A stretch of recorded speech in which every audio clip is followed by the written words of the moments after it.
You're watching Breaking Barriers with your host Alia. आप सबको अपने प्रोग्राम में वेलकम करती हूँ और जैसा कि आप देख रहे हैं आज हमें हमारे प्रोग्राम में ज्वाइन कर रहे हैं जनाब साजिद तार साहब। किसी तारीफ के मोहताज नहीं हैं, रिपब्लिकन एनालिस्ट भी हैं और इंडिया और पाकिस्तान के ऊपर इनकी एक्सपर्टीज भी आप जानते हैं। साजिद तार साहब, thank you so much for joining my show. Thank you so much Alia. Sajid साहब, एक बहुत बड़ी खबर जो इस वक्त हर तरफ चल रही है और वो ये है कि इंडिया के प्राइम मिनिस्टर नरेंद्र मोदी साहब पहुंच चुके हैं अमेरिका और अमेरिका में उनको रिसीव किया गया। उनके जो इंडियन यहाँ पर एम्बेसडर हैं उन्होंने उनको रिसीव किया। उनके साथ और भी जो अथॉरिटीज थी वो भी मौजूद थी एयरपोर्ट पर। बड़ी सख्त सर्दी है सर, लेकिन कहा यह जा रहा है कि ये दौरा बहुत अहम है क्योंकि इसमें इंडिया और अमेरिका के जो रिलेशंस हैं वो और भी ज्यादा हाई अप होने जा रहे हैं और कुछ ऐसे एजेंडा भी है जिसके पर बातचीत होगी। कह रहे हैं कि ट्रेड बड़ी ज्यादा हो जाएगी। सर, इसी के साथ दूसरी खबर ये है कि पाकिस्तान में तैयब उर्दवान पहुंच चुके हैं, तो दो दौरे हो रहे हैं। तो साजिद साहब, पहले तो मैं आपसे ये जानना चाहूंगी कि एक तरफ हमने ये देखा कि जो फ्रेंच प्रेसिडेंट हैं उन्होंने नमस्ते करके उनको गुड बाय कहा मोदी साहब को एयरपोर्ट पर, और यहाँ पर अमेरिका में उनको रिसीव किया गया है। सर, ये कितना सिग्निफिकेंट विजिट देख रहे हैं आप मोदी साहब का अमेरिका का? देखिए, अमेरिका का दौरा वेरी इंपॉर्टेंट। मोदी साहब डोनाल्ड ट्रंप साहब के चौथे लीडर होंगे व्हाइट हाउस के अंदर। सिर्फ अभी तक 3 दूसरे वर्ल्ड लीडर्स को मिले हैं और चौथा लीडर होना वेरी इंपॉर्टेंट। और उसके बाद यहाँ पे बात हो रही है ट्रंप मोदी रोमांस की। उसकी वजह यह है, वाकई मैं इसमें कह सकूंगा कि ये रोमांस उनके दरमियान है, इसमें कोई शक नहीं है। क्योंकि डोनाल्ड जब ये पिछले टर्म्स के अंदर हाउडी मोदी हुआ था, यहां पे 50,000 लोग वहां पे इकट्ठे हुए थे सितंबर 2019। और वहां पे मोदी साहब ने एक फिक्रा कहा था जिसकी बाज़गश्त बड़ा अरसा रही थी। अब की बार ट्रंप सरकार, तो रोमांस तो उनके दरमियान है। फिर उसके जवाब में मोदी साहब ने इनको इनवाइट किया, भारत की इन्होंने दावत दी और फिर वो डोनाल्ड ट्रंप साहब यहां से गए अहमदाबाद और 1 लाख लोगों ने वहां पे डोनाल्ड ट्रंप साहब को रिसीव किया और वहां पे उस इवेंट का नाम था नमस्ते ट्रंप। तो रोमांस तो उनके दरमियान मौजूद है, इसमें कोई शक नहीं है। मोदी साहब is not an ordinary leader, he is an extraordinary leader. मैं बल्कि इस पे भी मैं बताना चाहूंगा कि क्या मोदी साहब ने आने से पहले ट्वीट क्या किया है, उन्होंने फाउंडेशन क्या लेआउट की है। बल्कि ये भी मैं बात करना चाहूंगा कि डॉक्टर जयशंकर साहब जो अपने पिछले दौरे के अंदर मोदी साहब के इस दौरे की क्या तैयारी करके गए थे। लेकिन थोड़ा सा मैं बोलना चाहूंगा, खासकर अपने बिलखसूस पाकिस्तानी लोगों को अगर कोई देख रहे हैं तो उनको बताना चाहूंगा कि लीडर जब जाते हैं बाहर दौरों पे तो वो क्या करते हैं। वो बिलखसूस मैं इस चीज के हक में होता हूं, हमेशा कहता हूं कि Modi is a nationalist leader, और मैं हमेशा ये कहता हूं पाकिस्तान को भी एक नेशनलिस्ट लीडर की जरूरत है। आधे लीडर की जरूरत नहीं है जिसका आधा पांव पाकिस्तान में एक टांग हो और दूसरी टांग दुबई या लंदन में हो। हमें ऐसा लीडर नहीं चाहिए। इसीलिए आपका और भारत का कंपैरिजन नहीं बनता। आपकी डेस्टिनेशन अब जो है वो काबुल की तरफ है। आपको सिर्फ अब अफगानिस्तान के साथ कंपेयर किया जा सकता है। Bangladesh is even then better than you are. अब मैं उसमें बात करना चाहूंगा कि पेरिस के अंदर, फ्रांस के अंदर मोदी साहब क्या करके आए, किस तरह रिसीव किया। जो मुझे चीजें अच्छी नजर आई मैं बताना चाहूंगा। एक तो ही वॉज अ को चेयर ऑफ द समिट, और ये तीसरी समिट थी। पहले 2 समिट, एक यूके में हो चुकी है और ये एक साउथ कोरिया में हो चुकी है, तीसरी समिट थी। इंपॉर्टेंट इसलिए है कि अगली चौथी समिट जो है वो भारत होस्ट करेगा उसको। ये बड़ी इंपॉर्टेंट बात। फिर मोदी साहब ने वहां पे स्पीच दी। उन्होंने कहा कि अब जो है ह्यूमैनिटी को आर्टिफिशियल इंटेलिजेंस इसकी कोडिंग करेगा। 2-4 चीजें उसमें जो मैं खासकर बहसीते एज अ रोल ऑफ पाकिस्तानी अमेरिकन एंगल के साथ बात करूंगा कि जेडी वाइस वहां पे मौजूद थे। 2 तस्वीरें जिनके ऑप्टिक्स के बारे में बात करना चाहूंगा, बहसीते एक सब एशियन पाकिस्तानी और एज एन अमेरिकन। एक तस्वीर ये थी कि मोदी साहब बैठे थे जब उस समिट के अंदर, उनकी एक साइड पे मकरां थे जो चेयर थे उस समिट के, दूसरी साइड पे यूनाइटेड नेशंस के सेक्रेटरी जनरल थे। तो उससे पोजीशनिंग नजर आती है कि what is positioning of Modi, what is the positioning of India. दूसरी तस्वीर जो है वो भी इंपॉर्टेंट है। लंच होस्ट किया, लंच के दौरान he was sitting with JD वांस एंड उषा वहां पे बैठी थी। तीसरा ऑप्टिक्स मैं बताना चाहूंगा कि स्टेज के ऊपर माइक्रोसॉफ्ट के वहां पे गूगल के सुंदर पिचाई, उन्होंने उनकी स्पीच भी एक मेन स्पीच थी और वो भी इंडियन है। तो इसमें अगर देखा जाए तो इस वक्त आप जो 1951 के अंदर भारत ने इन्वेस्टमेंट की थी इंडियन इंस्टीट्यूट ऑफ टेक्नोलॉजी के, उसके फ्रूट सामने आ रहे हैं।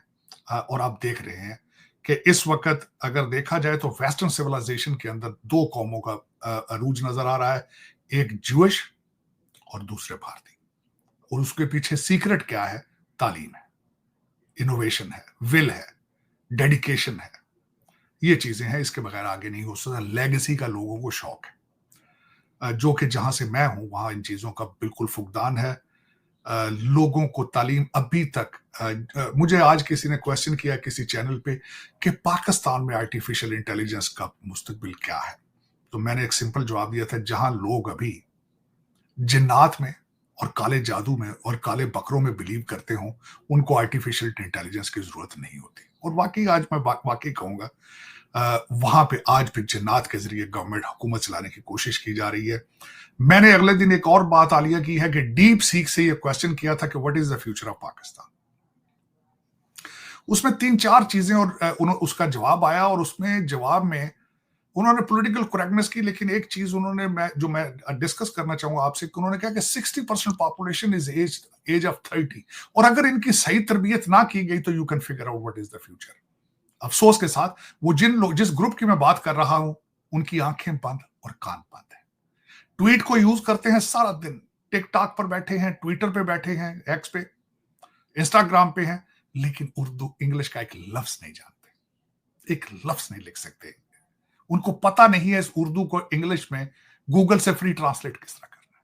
दुख के साथ कहूंगा आज भी, और एक बहुत पॉपुलर मजहबी पार्टी स्लैश सियासी पार्टी उनको मुसलसल बता रही है रियासत मदीना और तालिबान खान, ये उनकी डेस्टिनेशन। दुख के साथ कहूंगा। आगे चलते हैं।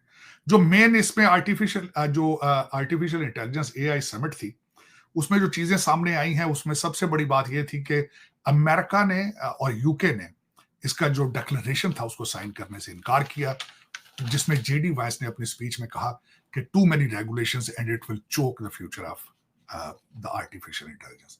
जिन्होंने साइन किए वो फ्रांस, चाइना और भारत थे।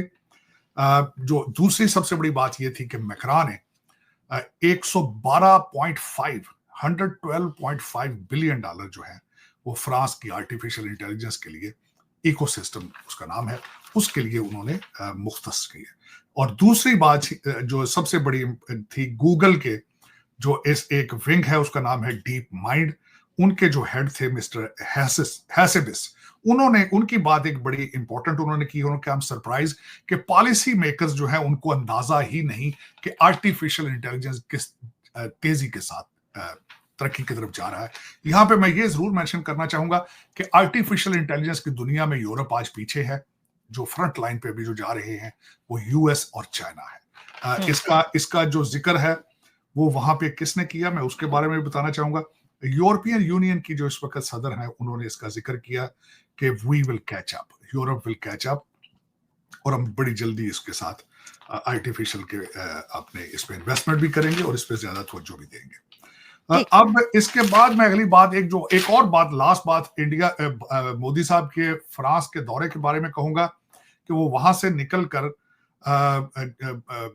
साथ उनके फ्रांस के सदर मैक्रां के साथ उन्होंने एक वार सेमेटरी को जाके विजिट किया, और उन्होंने वहां पे जो भारतीय मैं नहीं कहूंगा, जो यूनाइटेड इंडिया के लोग वहां पे आए थे वर्ल्ड वार 1 और वर्ल्ड वार 2 के अंदर, उन्होंने उनको जाके एडमायर किया। और एक इंडियन फ्रीडम फाइटर थे विनायक गवास्कर, उन्होंने उसको एडमायर किया वहां पे जाके।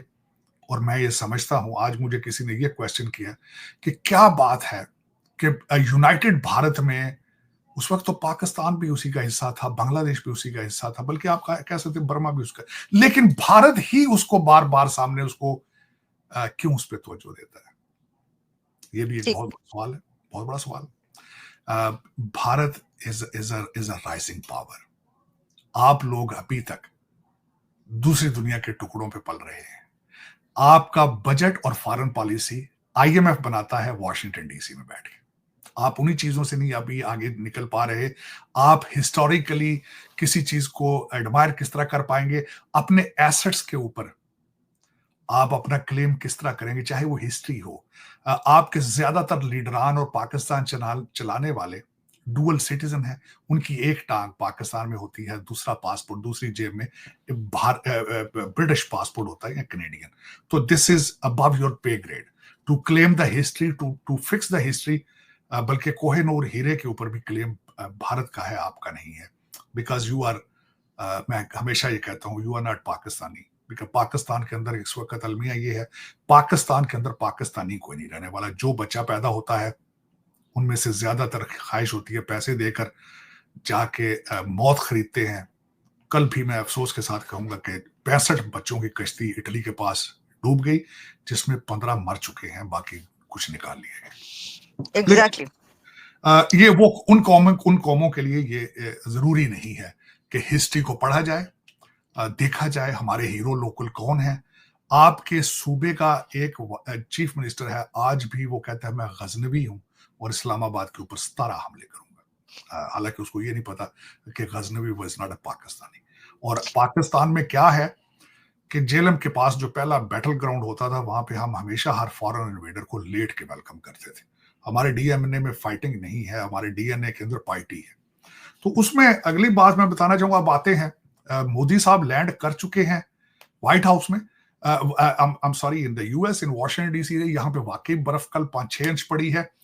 2-3 बसों के अंदर जो है भारतीय डायस्पोरा गया, उन्होंने उनको रिसीव करना था। और उसके बाद उनका स्केड्यूल, कल उनकी मुलाकात होगी 4 बजे प्रेसिडेंट ट्रंप के साथ। मोदी साहब ने आने से पहले एक ट्वीट के जरिए बताया, एजेंडा डिक्लेयर करने की कोशिश की कि क्या बातें होंगी। उसमें 5 चीजें उन्होंने मेंशन की हैं: technology, defence, trade, energy, supply, resilience. और उसके बाद उन्होंने कहा कि वीजा बात करेंगे, हम बात करेंगे माइग्रेशन की, चाहे लीगल हो चाहे इलीगल हो। मैं उस पर भी आने की कोशिश करता हूं। मोदी साहब की 5 मीटिंग्स हैं। मोदी कल उनका आफ्टर डोनाल्ड ट्रंप की मीटिंग के साथ कल डिनर होगा, प्राइवेट डिनर होस्ट किया जाएगा व्हाइट हाउस के अंदर। और उसके बाद 5 मीटिंग्स हैं, जिनमें सबसे ज्यादा इंपॉर्टेंट मीटिंग जो है इलान मस्क के साथ अलग मीटिंग करेंगे। और वहां पे वो ना सिर्फ टेस्ला डिस्कस करेंगे, वो स्टार गेट जो यहाँ पे बनाया जा रहा है उसको भी डिस्कस करेंगे। उसके बाद जो सबसे ज्यादा एक्सपेक्टेशंस हैं इस वक्त वॉशिंगटन डीसी के अंदर, एक्सपेक्ट क्या किया जा रहा है, अमेरिकन क्या एक्सपेक्ट कर रहे हैं, भारत की तरफ से क्या एक्सपेक्ट किया जा रहा है। भारत की तरफ से उनका जो एयर डिफेंस है, उनकी एयरफोर्स, उसके हवाले से उनकी डिमांड है कि वो F-35 एक्सपेक्ट करते हैं। अमेरिकन शायद F-35 ना दे, लेकिन F-10 तैयारे जो हैं वो शायद ऑफर की जाए।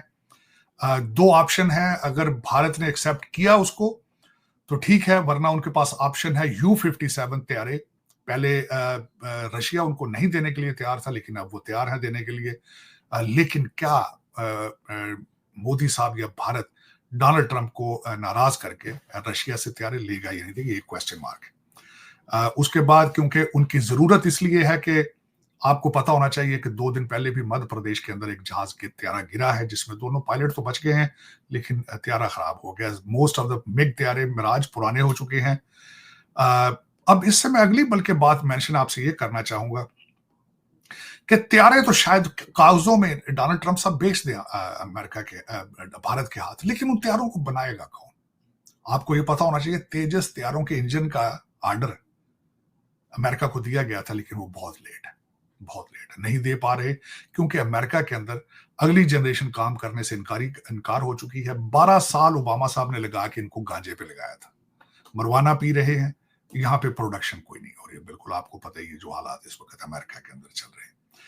उससे आगे चलते हैं, जो एजेंडे पे जो मेजर चीजें सामने हैं मोदी साहब के, वो ट्रेड होगा, जिसमें टैरिफ की बात की जाएगी, जो कि पहले ही आधा होमवर्क मोदी साहब भारत से करके आ रहे हैं। पिछले बजट के अंदर जो हार्ले डेविडसन, टेस्ला और कई गाड़ियों के ऊपर मेडिकल इक्विपमेंट के ऊपर टैक्सेस कम करके आ रहे हैं। They are very smart people, they know how to deal with Donald Trump. उन्होंने डोनाल्ड ट्रंप साहब की पता नहीं स्पीचें या उनकी पर्सनैलिटी को कितनी दफा उस पर रिसर्च करके आ रहे हैं। Indians they are very smart people. तो टैरिफ की बात करेंगे। दूसरा, यहां से जो खरीदने की बात करेंगे अमेरिका से, इस वक्त डोनाल्ड ट्रंप साहब के नंबर वन, एक तो he is famous as a deal maker, जो लेते हैं कुछ देते हैं कुछ लेते हैं, और मोदी साहब is ready for that. Modi साहब उनसे तेल लेने की बात करेंगे, एलएनजी लेने की बात करेंगे। मोदी साहब के साथ कुछ इंडियन बिजनेसमैन आ रहे हैं जो एलएनजी गैस के बारे में डील्स बनाने की कोशिश करेंगे। उसके बाद जो मैं माइग्रेशन की बात कर रहा था, उसमें मोदी साहब की प्रायोरिटी के ऊपर H1B वीजा है। उसकी कैप जो है वो इस वक्त सबसे ज्यादा 85-87% जो है भारतीय उसको इस्तेमाल करते हैं। लेंगे देंगे क्या, माइग्रेशन की जब बात की जाएगी, यहाँ पे तकरीबन 95,000 इस वक्त इंडियन जेलों में है जो कि डिपोर्ट होने हैं। भारत उनको एक्सेप्ट करेगा, उनका खर्चा बर्दाश्त करेगा, उसके रिटर्न में कहेगा कि वीजा इजी किया जाए। इस वक्त भारत के अंदर जो वीजा लेने के लिए 400 दिन लगते हैं, डॉक्टर जयशंकर साहब कई दफा अपनी तकारीर में उसका जिक्र कर चुके हैं। मोदी साहब ये चाहेंगे कि भारत के अंदर वीजा इजी किया जाए और जो H1B वीजा है उस पर कैप कम हो, और उसका सबसे ज्यादा फायदा भारतीय नजाद लोगों को होगा। ये रिटर्न में उसको देंगे। और मैं समझता हूं कि जिस तरह के it's a big thing, he's a fourth leader, but Modi साहब is the first leader who has spoken at Congress twice. मैं समझता हूं उनके पास ये टाइटल मौजूद है। दूसरा, एक छोटी सी बात बताना चाहूंगा कि इस वक्त अमेरिका के अंदर क्या हो रहा है internally.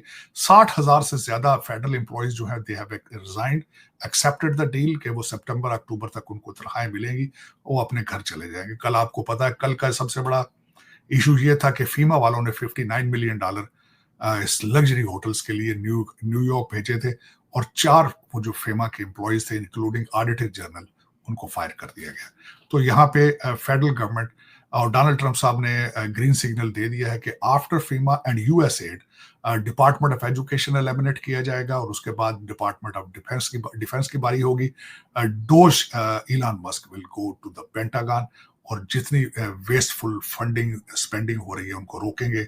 America indirectly is in the mode to सफाई करने के। और मैं ये सबसे बड़ी बात बताता हूँ, हमेशा जब भी अमेरिका में कुछ होता है दुनिया के ऊपर उसका असर होता है। उसमें मैं एक छोटी सी मिसाल देना चाहूंगा। दुबई वालों ने शेख मोहम्मद बिन राशिद अल मखतूम, उन्होंने भी अपने कंट्री की सफाई देखा देखी स्प्रिंग क्लीनिंग शुरू कर दी है। 3 डिपार्टमेंट उन्होंने अनाउंस किए हैं जो जिनकी परफॉर्मेंस अच्छी है, और 3 ऐसे डिपार्टमेंट उन्होंने अनाउंस किए हैं कि जहां से वो ब्यूरोक्रेसी को खत्म निकालने के लिए। 3 डिपार्टमेंट, अमारात पोस्ट, उनकी पेंशन अथॉरिटी, और उनका स्पोर्ट्स जो था डिपार्टमेंट, उसकी उन्होंने तारीफ की है। जिन 3 इनमें से उन्होंने सफाई शुरू करनी है। जिन 3 डिपार्टमेंट से ही इज इम्प्रेस्ड इज उनका जस्टिस डिपार्टमेंट और फॉरेन ऑफिस और एनर्जी और इंफ्रास्ट्रक्चर। यहां से उन्होंने कहा कि हम ब्यूरोक्रेट्स को निकालेंगे। ये आप देखेंगे पूरी दुनिया में जाएगा। आपके कंट्री में भी शुरू हो चुका है। हालिया में थोड़ा सा अंसारी कहूंगा, आपने खुद सर हमारे कंट्री में वो तैयब अर्दवान भी पहुंचे, उस पर भी लास्ट कमेंट करते जाइए। उस पर भी बात करते हैं, लेकिन आपके IMF का 6 रुकनी वफद वहां पे गया है, और वो सिर्फ और सिर्फ ये स्प्रिंग क्लीनिंग के लिए गया है कि आप किस तरीके से IMF को बेवकूफ बना रहे हैं। उन्होंने जाके जुडिशरी को भी देख लिया है, और सबसे पहले आपका सिविल सर्विस एक्ट जो है उसको भी उन्होंने कहा कि खोल के हमारे सामने रखें। ग्रेड 17 से ग्रेड 22 तक के लोगों के एहसास से मेक द चेंजेस देयर, कि हर साल इनके एहसासों की जांच पड़ताल हो। अब बात करते हैं हम तैयब अर्दगान की तरफ। मैं तैयब अर्दगान के इस दौरे को रिलेट करूंगा कल जो किंग ऑफ जॉर्डन के साथ मुलाकात हुई है। इस वक्त सबसे ज्यादा प्रेशर जो है वो अरब लीग पर है और टर्की पे है, क्योंकि टर्की भी is playing a major role. Mohammed bin Salman Saudi Arabia के और तैयब अर्दगान के दरमियान दोनों के हमेशा जो एक खींचातानी चलती है for the role of leadership of the Muslim world. कल किंग अब्दुल्ला जो आए थे जूनियर, वो पहले मैसेच्यूसेट्स गए। मैंने जब उनका इस दौरे को रिसर्च किया तो he was he went to Boston to study, high school उन्होंने बॉस्टन से किया और फिर उनकी अर्ली एजुकेशन भी वहां से वो बॉस्टन के मैसेच्यूसेट्स के गवर्नर को मिलके उसके बाद आए। 1999 से वो किंग है, लेकिन कल उनका दिन जो था बड़ा टफ था, उनके चेहरे से नजर आ रहा था he was under a lot of pressure, क्योंकि पैसा बहुत लेते हैं वो अमेरिका से और वो एड पे ही चल रहे हैं। और उन्होंने कहा है कि मैं सारे अभी तो नहीं कर सकता, रिफ्यूजीज को ले सकता, लेकिन 2000 बच्चों को लूंगा जो कैंसर और ज्यादा मरीज है गाजा के। और उन्होंने इस तरह करके अपनी जान छुड़ा के भागे यहां से और बाल को फेंक दिया उन्होंने इजिप्ट के कोर्ट में। अब यहां पे 18 तारीख को जनरल सीसी का दौरा मतवक्के है, लेकिन अभी तक अमेरिकन मीडिया ने इसका जवाब नहीं दिया। लेकिन जो यूरोपियन मीडिया है वो ये कह रहा है कि उन्होंने इस दौरे को कैंसिल करने की कोशिश की है। उन्होंने कंटीजेंसी लगा दी है कि अगर इस मेरे ट्रिप में गाजा की बात होनी है तो मैं ट्रिप ये कैंसिल कर दूंगा, मैं नहीं आऊंगा, ये इजिप्ट की तरफ से। लेकिन ये मैं कंफर्म नहीं कर पाया क्योंकि अमेरिकन मीडिया इसको डाउन प्ले कर रहा है। अब उसके हवाले से इस वक्त आपको दूसरी बात ये बताना चाहूंगा, अरब लीग का जो उनका सेशन होना है कल, जो किंग ऑफ जॉर्डन है वो भी ये कह गए हैं कि ये हम अरब लीग के अंदर इस मसले को डिस्कस करेंगे, गाजा के रेफ्यूजियों का हम क्या करेंगे। लेकिन जब स्टेटमेंट आई थी बीबी नेतन्याहू की कि इन लोगों को आप सेटल कर लें सऊदी अरेबिया के अंदर, तो पाकिस्तान ने भी उस पर स्टेटमेंट दी थी। तो दर हकीकत उस रीजन के अंदर रीग्रुपिंग हो रही है। उस Tayyip Erdogan is a very important person right now, Syria के हवाले से इज वेरी इंपॉर्टेंट। और आज भी मोहम्मद बिन सलमान और तैयब अर्दगान दोनों के अंदर एक कोशिश है कि वो इस्लामिक वर्ल्ड को लीड करें। लेकिन देखते हैं कि अब पाकिस्तान इसमें क्या करता है। दूसरी एक बात मैं थोड़ी सी मोदी साहब के हवाले से भूल गया हूं, आखिरी चीज, एक्सपेक्ट किया जा रहा है कि जब अगर प्रेस कॉन्फ्रेंस इसके बाद करते हैं वॉशिंगटन डीसी में मोदी साहब और डोनाल्ड ट्रंप, तो वॉशिंगटोनियन जो है वो एक्सपेक्ट कर रहे हैं कि मोदी साहब चाइना के ऊपर अपनी हाकिश अप्रोच रखें और कुछ स्ट्रॉन्ग स्टैंड लेकर बात करके जाएं। अमेरिकन दे वर कंसर्न जब जो एनएसए, भारत के एनएसए जब चाइना गए और उसके बाद विक्रम मिस्री साहब गए और जो अपना तनाजा वो ठीक कर रहे हैं, ultimately America want to be hawkish against China. दूसरी एक और बात चेंज आई है उस रीजन के अंदर ये भी कि आज अमेरिका के दो जो कैरियर शिप है वो ताइवान के करीब से गुजरे हैं। China is not happy with it. Taiwan is they are doing air drill up there और उस पर भी चाइनीज खुश नहीं है। लेकिन यहाँ पे अमेरिकन दे आर एक्सपेक्टिंग कि जो प्राइम मिनिस्टर मोदी चाइना के खिलाफ कोई एक स्ट्रॉन्ग स्टेटमेंट दे के जाए। लेकिन मेरा ख्याल है कि वो मीडियम टोन अप्लाई करेंगे और डील मेकर को वो डील देकर जाएंगे ट्रेड के हवाले से। जिस तरह मैंने आपको बताया कि तेल लेंगे अमेरिका से, एलएनजी लेंगे, टैक्स कम कर देंगे, और जो इस वक्त नंबर 1 प्रायोरिटी है डोनाल्ड ट्रंप साहब की लोगों को डिपोर्ट करना, उसमें वो कहेंगे कि हम अपने लोगों को ले जाते हैं, हमारे लोगों को आप वापस ले आए, जो एजुकेटेड लोग हैं अल्टीमेटली उनके H1 पीपल। तो जरिए मैं खुलासा आपको पेश करना चाहता था। मैं समझता हूँ कि नहीं साजिद साहब, आपने तो इतने जितने टॉपिक्स इस वक्त दुनिया में चल रहे हैं उसका इतना इन डेप्थ एनालिसिस हर एक पर पेश किया है कि 20-25 प्रोग्राम देखने की जरूरत नहीं है। आप एक ही प्रोग्राम ये वाला देखिए और आपको बहुत कुछ पता चलेगा।